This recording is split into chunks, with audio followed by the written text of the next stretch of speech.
hi everybody. My name is Caitlyn Czajkowski. I'm a NOAA LMR CSC graduate fellow at Delaware State University, and my advisor is Dr. Dennis McIntosh.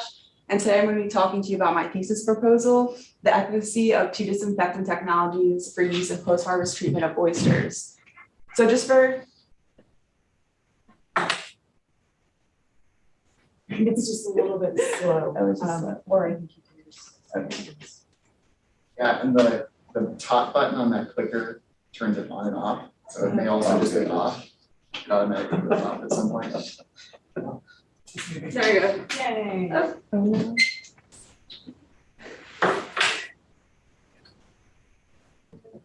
Okay, there it goes. So just for some general backgrounds, aquaculture is a rapidly growing industry. We've seen a pretty drastic increase in US oyster sales over the past 10 years. The graph on the right kind of shows how drastic that increase has been. So one of the unique things about oyster aquaculture is that it involves growing oysters directly in coastal waters. So this means that oysters are directly exposed to the environment. Because they are directly exposed to the environment, this means that they are susceptible to pathogens and contaminants that are present in the environment. So this can include traditional pollutants like heavy metals, but it can also include pathogens like enteric bacteria and viruses. Bacteria of particular concern is Vibrio. So this is a concern for industry growth because it can make consumers ill if they consume the bacteria. And with warming waters from climate change, we're seeing an increased prevalence of it. And while there are treatments to eliminate Vibrio from harvested oysters, these treatments are prohibitively expensive. So some more information just about enteric bacteria and viruses. These are bacteria that typically exist in the digestive system of humans and animals. A majority of them are harmless. There are some that are pathogenic. So many of us are familiar with fecal coliforms as indicators for fecal contamination. And some of the pathogenic bacteria associated with that are Salmonella, E. coli. So generally, again, these are present in the environment from fecal contamination, and there are some associated viruses with this contamination as well, such as hepatitis A and norovirus. These can all be reliably removed from oysters using a process called depuration. Depuration takes advantage of the natural filtering activity of oysters to purge them of these contaminants. In this process, oysters are held in clean seawater, which encourages that natural pumping activity, and over time they expel contaminants. At large, depuration is effective at removing fecal bacteria, and one of the biggest advantages that it doesn't kill treated oysters. This makes it much more attractive to farmers and consumers, especially when we're talking about the half shell market where people want the freshest possible product. Unfortunately, though, it's not consistently effective at removing Vibrios. This is thought because Vibrios may just become very attached to the gut of the oyster or are simply part of the natural gut flora of oysters. So why are we so worried about Vibrio? So Vibrio are naturally occurring bacteria. They're present in coastal and estuarine waters. There's a variety of different species that can cause illness in humans. When we're talking about oysters, we're primarily concerned about two species, which is Vibrio vulnificus. Vulnificus is generally the more severe disease.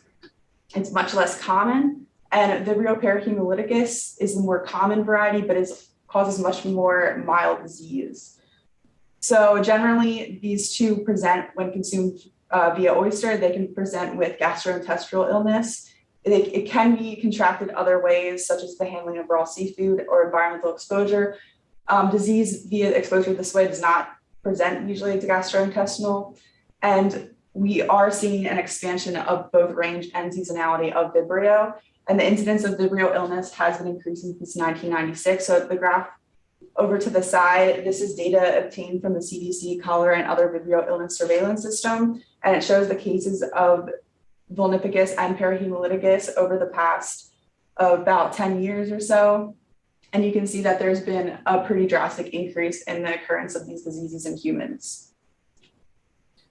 So how do we try to prevent oysters from having Vibrio in them when people are consuming them? So post-harvest processing, or PHP, are processes that are employed to combat Vibrio. This is especially important in summer months when Vibrio prevalence is higher. And at large, these methods are effective in reducing the presence of all pathogenic bacteria, including Vibrio. There's 4 primary methods: individual quick freezing, which involves freezing oysters with liquid nitrogen; cool pasteurization, which involves a thermal bath that kills pathogens; hydrostatic pressure, which is oysters that are treated with high pressure to kill pathogens, and irradiation where oysters are irradiated with gamma radiation.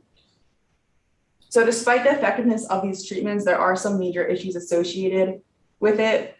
The biggest thing is oyster aquaculture is characterized by small independent growers and processing plants. These small businesses are often unable to install and maintain PHP equipment. This equipment is extremely expensive. It requires a significant financial investment for the infrastructure, the training, the equipment itself, and the maintenance of the equipment. Number-wise, we're talking low end 30,000, upper end 80,000.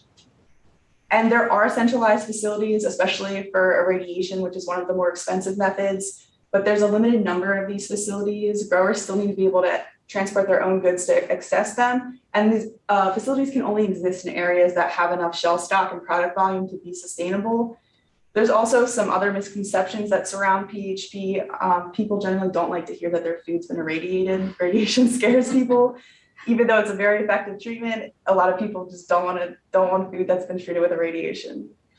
The other big issue is that it kills treated oysters, and with this, there is a perceived texture, taste, and quality change in consumers. This is especially true with the pasteurization treatment and the hydrostatic pressure, which are the two of the more effective treatments that are also kind of cheaper, but unfortunately, a lot of consumers perceive these as low quality oysters because there is a change in the meat after they've been treated this way.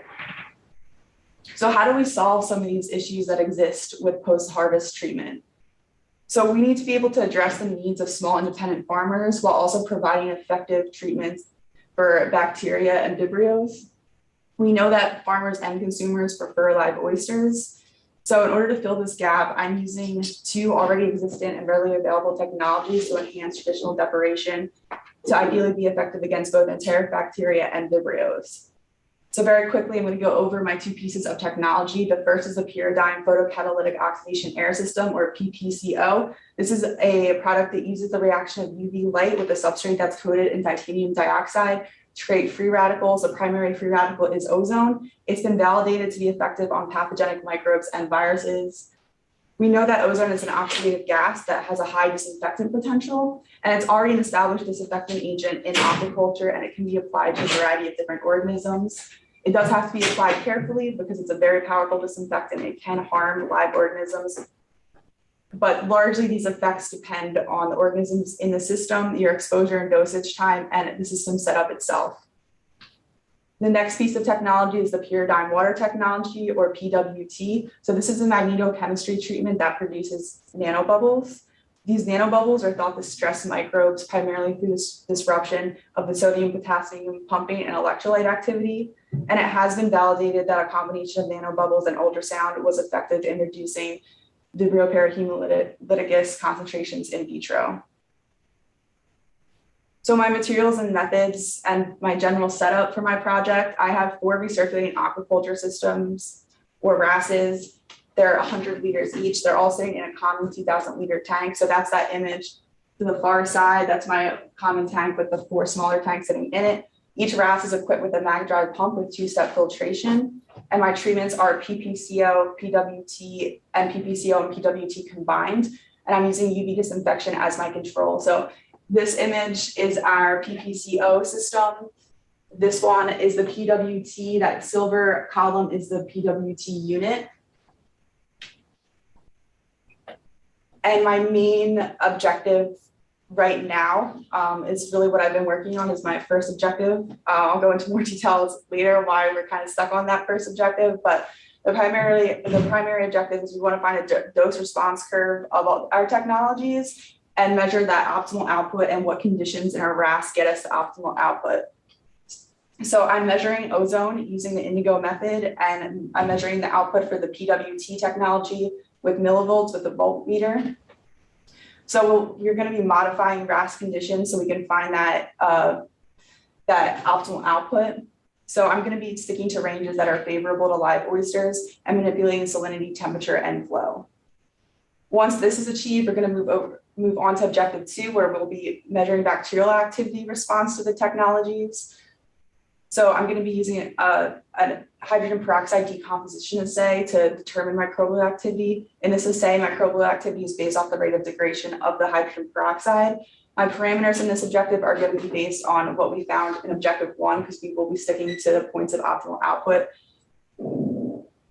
And once we find that initial microbial response, we'll be moving to seeing the effectiveness of the technology at reducing bacterial loads in oyster tissue.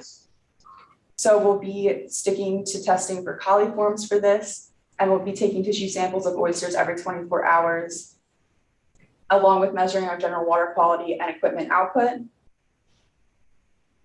And objective 4, the next one is very similar to this, except this time we will be moving to looking specifically at Vibrio in the oyster tissues. So my progress so far and why I'm kind of stuck at that first objective. So right now we are focusing on quantifying the output of the technologies. For the PWT technology, we've actually had a lot of success. We're able to consistently measure the output in tanks. We always get millivolts readings. We know that this equipment is functioning correctly. The PPCO proved initially to be much more difficult. It wasn't because the equipment itself wasn't functioning. If anybody's been around ozone, ozone has a very strong smell. It's very noticeable when you walk in somewhere and there's ozone. So we know that the PPCO was functioning because when you walked into the room with the tanks, you're just hit with a wall of ozone. We quickly began to realize that the ozone itself was the issue. So our first issue, we thought that our methodology for detecting ozone was the issue because ozone rapidly decays in water. We thought it was just we weren't performing the readings fast enough. The rate of decay of dissolved ozone depends very heavily on your temperature and pH. We're using raw salt water. The higher pH and alkalinity is just not favorable for keeping ozone in the water. So this was increasing the difficulty of accurately consistently detecting ozone. We switched to a tank side method we're still using the indigo method, but we did switch to a more tank side friendly method that we can do much more rapidly. We still weren't getting any readings. And we switched to an ozone generator so we can maximize our output while perfecting detection. And you walk into the room with the ozone detector and almost couldn't breathe because there was so much ozone. So we quickly realized that our issue was off-gassing. The ozone was just off-gassing immediately off of all of our tanks. So right now we're trying to build oxygen cones. These are typically utilized in fish aquaculture to maximize oxygen saturation in the water. So we're constructing those and going to apply it to our ozone to hopefully increase ozone saturation and solve our off-gassing issue. So just some of the further implications of this study, we want to improve the industry's current approach to shellfish sanitation, increase the efficacy of deparation, increase farmers' access to improved shellfish sanitation methods. The Pyradine technology we're using is readily available and can be easily incorporated. Cost-wise, it's anywhere from $500 to $1,000 initially, depending on your system size, which is a significant decrease from the $30,000 to $80,000 of the PHP equipment. And also just generally expanding the use of these technologies in aquaculture. Is it efficient? Is it effective against other bivalves or other pathogens? And can it be used in different types of wrasses with different organisms? I'd like to thank NOAA, LMR, CSC for funding this project. Thanks to Dr. Dennis McIntosh, and a special thanks to Grant Blank of Delaware State University.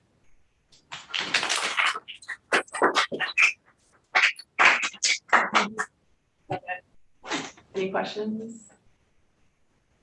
Do you have any sense for like stakeholder perception of these treatments? Like, would it be better than irradiation? So we haven't tested, so we are working with farmers. I believe we're working with 2 people from industry. So we are working with oyster farmers from Maryland with this. So they've been supporting the project as we go.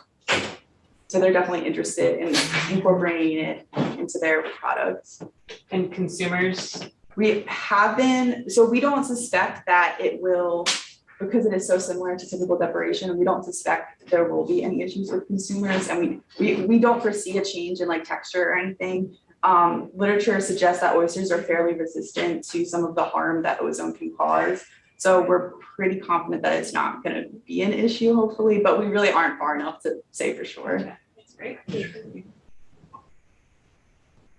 I have no idea if this is logistically possible, but can you recapture what's off-gassing and just So we have tried like kind of sealing the tanks to try and just like to try and keep the ozone there, but it's just hasn't worked.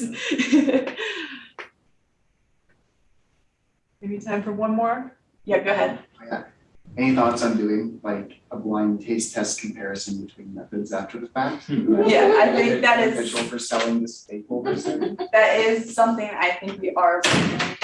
That's definitely a concern that, you know, how are these oysters gonna taste? Are stakeholders gonna be supportive of this technology or not? Maybe doing a cookout.